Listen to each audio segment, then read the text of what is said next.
అమ్మాయిలు ఎక్కడికక్కడ సోషల్ మీడియాలో మీకు అవేర్నెస్ వీడియోలు చేస్తున్నారు. అమ్మాయిలు జాగ్రత్తగా ఉండండి అమ్మ అబ్బాయిలతోటి, పెళ్ళికి ముందు ఫిజికల్ రిలేషన్షిప్లో ఉండకండి, వాళ్ళు మీ ఫొటోస్ వాడుకుంటున్నారు, మీ వీడియోస్ వాడుకుంటున్నారు, మిమ్మల్ని బ్లాక్మెయిల్ చేస్తారు అని చెప్తున్నారు. అయినా సరే మీ చెవులకు ఎక్కట్లా. ఈ చెవితో వింటున్నారు, ఆ చెవితో వదిలిపెట్టేస్తున్నారు. తప్పుల మీద తప్పులు చేస్తున్నారు. విఎన్ఆర్ విజ్ఞాన జ్యోతి కాలేజీలో బీటెక్ చదివే అమ్మాయి అదే కాలేజీకి చెందిన అబ్బాయి ప్రపోజ్ చేశాడు ప్రేమిస్తున్నానని. ఈ అమ్మాయి ఒప్పుకుంది.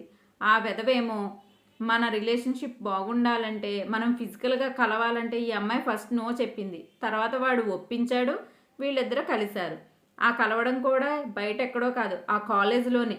కాలేజ్ అంటే ఎంత పవిత్రమైన స్థలం, ఆ పవిత్రమైన స్థలాన్ని కూడా వీళ్ళు అపవిత్రపరిచారు.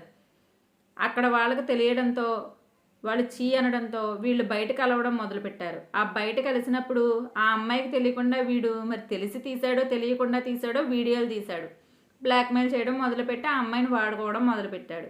వీడు కాకుండా వీడి ఫ్రెండ్ అని కూడా పరిచయం చేస్తే ఆ వెధవేమో నేను నిన్ను ప్రేమిస్తున్నానని చెప్పి ఆ అమ్మాయిని ఎక్కడ పడితే అక్కడ టచ్ చేయడం, ఆ అమ్మాయితో మిస్బిహేవ్ చేయడం. ఇంక ఈ అమ్మాయి ఇవన్నీ తట్టుకోలేక సూసైడ్ చేసుకుందాం అనుకుంది.